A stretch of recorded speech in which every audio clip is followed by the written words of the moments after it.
अस्सलामुअलैकुम मेरे प्यारे दोस्तों, मैं हूं आपका दोस्त इमरान। तो एक बार फिर से हाजिर हूं आपके सामने। और नाज़रीन, आज मैं आपको एक ऐसा वाक़या सुनाने वाला हूं जिसे सुनने के बाद आपको भी हैरत परेशानी होगी। जी हाँ नाज़रीन, अंग्रेज़ों के ज़माने में एक सल्तनत में एक लड़की रहती थी जो बहुत खूबसूरत थी और उसका इस दुनिया में सिवाय एक घोड़े का कोई भी नहीं था। लेकिन लोगों को एक गफलत थी कि उस लड़की का घोड़े के साथ जिस्मानी ताल्लुक है और वो लड़की अपने घोड़े को एक पल भी अपने से दूर नहीं करती थी और न ही अपने घोड़े को किसी को देती थी। एक रोज सल्तनत के राजा ने उस लड़की से उसका घोड़ा खरीदना चाहा, लेकिन उस लड़की ने साफ इनकार कर दिया। राजा, जो कि बहुत खूंखार और जिद्दी था, एक मामूली सी लड़की से न सुनने के बाद राजा ने अपने सिपाहियों को उस लड़की के पीछे लगा दिया। लेकिन नाज़रीन, राजा के सिपाहियों ने जो देखा उसे देखकर वो हैरान रह गए। तो आखिर ऐसा क्या देखा सिपाहियों ने और क्यों वो लड़की अपने घोड़े से दूर नहीं होती थी, तो ये सब कुछ बताएंगे आज के इस वीडियो में। इसलिए नाज़रीन, इस वीडियो को आखिर तक जरूर देखिएगा। वीडियो पसंद आए तो वीडियो को लाइक और शेयर करना मत भूलिएगा। तो चलिए बिना किसी देरी किए इस वीडियो को शुरू करते हैं। तो नाज़रीन, ये बात उस वक्त की है जब हिंदुस्तान में अंग्रेजों की हुकूमत हुआ करती थी और जिस राज्य की हम बात कर रहे हैं उसकी कमान अंग्रेजों ने एक राजा के हाथों में सौंप रखी थी। और राजा बहुत खूंखार और जिद्दी किस्म का इंसान था। वो एक जालिम था और अपनी ही मखलूक पर जुल्म करता था। और उस राज्य में भाटिया चारण नाम की एक नौजवान लड़की भी रहती थी और उस लड़की के पास उम्दा किस्म का एक घोड़ा भी था। और नाज़रीन, आपको बता दें कि राजा को शिकार का बहुत शौक था। एक रोज राजा ने अपने सिपाहियों को हुक्म दिया कि वो शिकार पर जाना चाहते हैं, लेकिन उन्हें एक ऐसा घोड़ा चाहिए जो उम्दा नस्ल का हो। अब ऐसे में राजा के सिपाहियों ने पूरे गांव के घोड़ों को राजा के महल में उसके सामने लाकर पेश कर दिया।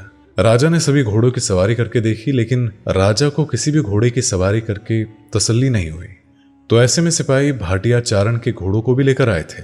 अब राजा ने उस घोड़े की सवारी की तो राजा को बहुत खुशी हुई और वो अपने सिपाहियों से फरमाने लगे कि आज तक उन्होंने अपनी जिंदगी में आज तक ऐसा बेहद और ऐसा उम्दा घोड़ा कभी नहीं देखा था और जो कि बहुत खूबसूरत था। अब ऐसे में राजा को उस घोड़े के साथ शिकार पर जाने की चाहत हुई। राजा ने अपने सिपाहियों को हुक्म दिया कि इस घोड़े के मालिक को उनके सामने पेश किया जाए। राजा के सिपाहियों ने भाटिया चारण नाम की उस लड़की को उसके घोड़े के साथ राजा के दरबार में पेश कर दिया। राजा ने उस भाटिया चारण से कहा कि उन्हें उसका घोड़ा बेहद ही पसंद आया है, लिहाजा वो उस घोड़े को अपना बनाना चाहते हैं। लेकिन भाटिया चारण अपने घोड़े को किसी भी कीमत पर किसी भी सूरत में राजा को देने में उसकी दिलचस्पी न थी। लिहाजा उसने जवाब दिया कि उसका घोड़ा बिकाऊ नहीं है और वो किसी भी हालत में अपने घोड़े को नहीं बेचेगी। और भाटिया चारण का इस दुनिया में एक घोड़े के सिवा कुछ न था। वो एक झोपड़ी में रहती थी और बेहद ही गरीब थी। लिहाजा राजा ने भाटिया चारण को हीरे जवाहरातों का भी लालच दिया, लेकिन भाटिया चारण ने फिर से जवाब दिया कि उसका घोड़ा बिकाऊ नहीं है। राजा, जो कि बहुत ही सख्त था, वो भाटिया चारण की बेबाकी देखकर हैरान था। भाटिया चारण की बातें सुनने के बाद राजा ने आखिरी बार भाटिया चारण से कहा कि वो उसका घोड़ा एक दिन के लिए लेना चाहते हैं और शिकार करके उसे वापस कर देंगे। भाटिया चारण ने राजा की बातें सुनी और कहने लगी कि वो अपने घोड़े को शिकार के लिए देने के लिए राजी है, लेकिन उसकी एक शर्त है। राजा ने भाटिया चारण से फरमाया कि उसकी हर शर्त उन्हें मंजूर है। भाटिया चारण ने अपनी शर्त रखी कि वो चाहती है कि उसके घोड़े को सल्तनत का शाही घोड़ा बनाया जाए और उसके घोड़े पर खर्च की जाने वाली रकम की अदायगी शाही खजाने से की जाए। राजा भाटिया चारण की शर्त मान गया और इस तरह से एक दिन के लिए भाटिया चारण ने अपना घोड़ा राजा को शिकार के लिए दे दिया। अगली सुबह राजा अपने सिपाहियों के जत्थे के साथ उस घोड़े की सवारी करता हुआ शिकार पर निकल गया। राजा आगे निकला और उसके पीछे पीछे उसके सिपाही भी अपने घोड़ों के साथ चल रहे थे। जहां राजा अक्सर शिकार के लिए जाया करते थे, वहां पहुंचने के बाद जैसे ही राजा ने घोड़े से उतरने की कोशिश की तो जो घोड़ा था वो तेजी से दौड़ पड़ा।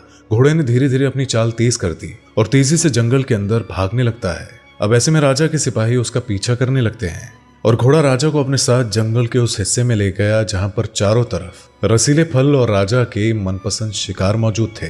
राजा उस जगह को देखकर बेहद ही खुश हुआ और राजा ने उस घोड़े की अक्लमंदी पर बहुत नाज किया और उस घोड़े की पीठ थपथपा कर उसे शाबाशी देने लगा। राजा शिकार पर अपने मनपसंद जानवर का शिकार करके वापस से अपने महल लौटा और भाटिया चारण को बुलाया गया। भाटिया चारण से राजा ने फरमाया कि तुम्हारा घोड़ा तो बेहद ही चालाक और समझदार है। और नाज़रीन, आपको बता दें कि राजा ने आखिरी बार फिर से भाटिया चारण को कहा कि वो उन्हें अपना घोड़ा दे दे, लेकिन भाटियाचारण ने फिर से मना कर दिया।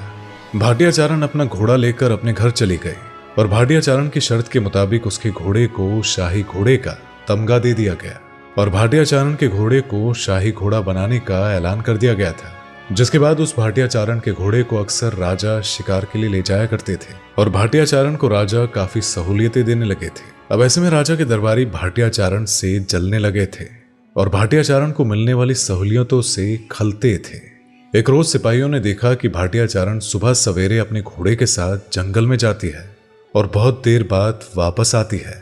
उसके बाद उन सिपाहियों ने पूरी सल्तनत में यह अफवाह फैला दी कि भाटियाचारण के उसके अपने घोड़े के साथ नाजायज रिश्ते हैं और इसी वजह से वो अपने घोड़े को किसी को नहीं देती है। अब देखते ही देखते पूरा गांव भाटियाचारण के बारे में गलत बातें करने लगा और ये खबर राजा तक भी पहुंची। राजा के सामने एक बार फिर से भाटियाचारण को पेश कर दिया गया। उसके बाद भाटियाचारण से राजा ने पूछा कि उसके बारे में जो बातें हो रही है क्या वो सच है। तो भाटियाचारण ने अपनी सफाई देनी शुरू की।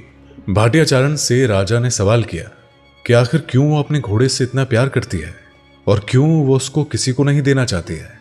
तो भाटियाचारण ने उसके बाद अपनी दास्तान सुनाई और उसने कहा कि बचपन में ही उसके वालिदैन का इंतकाल हो गया था। वो जंगल में भटक गई थी।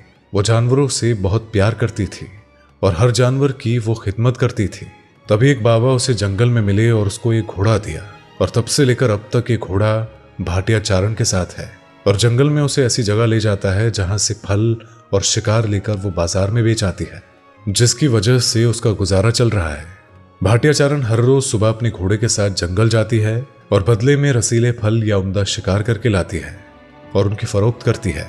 तो इस तरह जब भाटियाचारण ने राजा को अपनी सारी बातें बताई तो ऐसे में राजा ने अपने सारे सिपाहियों को हुक्म दिया कि जो भी बातें भाटियाचारण के बारे में सल्तनत में फैलाई जा रही है वो अभी के अभी खत्म हो जानी चाहिए।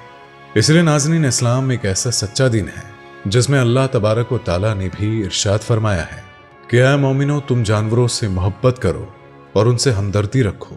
किसी जानवर से अगर तुम हमदर्दी रखोगे तो वो तुम्हें बदले में अपना बना लेगा और तुमसे मोहब्बत करेगा। तो नाज़रीन, अल्लाह तबारक व ताला का हुक्म है कि बेजुबानों का दर्द महसूस करो और उनसे हमदर्दी करो। और नाज़रीन, भाटियाचारण ने भी अपने घोड़े को बिल्कुल अपने परिवार की तरह पाला था, लिहाजा वो किसी भी हालत में अपने घोड़े को नहीं देना चाहती थी।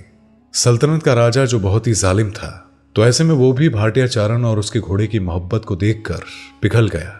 अब अक्सर राजा शिकार के लिए भाटियाचारण का ही घोड़ा लेकर जाता और जंगल से उम्दा शिकार करके आता और जंगल की खूबसूरती देखकर राजा का भी मन घोड़े पर आ गया था, लेकिन वो उसे अपना नहीं बना सकते थे। तो नाज़रीन, आज की वीडियो आपको कैसी लगी तो अपनी राय का इजहार कमेंट में ज़रूर बताइएगा। इसी के साथ वीडियो को लाइक और शेयर ज़रूर कर दीजिएगा और इसी तरह की इस्लामियत की वीडियोस को देखने के लिए अभी के अभी सब्सक्राइब कर लीजिएगा। तो आपसे मुलाकात होगी अगली वीडियो में। तब तक के लिए अस्सलामु अलैकुम, अल्लाह हाफिज। दोस्तों, आपको स्क्रीन पर 2 और वीडियोस दिखाई दे रही हैं, जिसे देखने के लिए स्क्रीन पर क्लिक करें।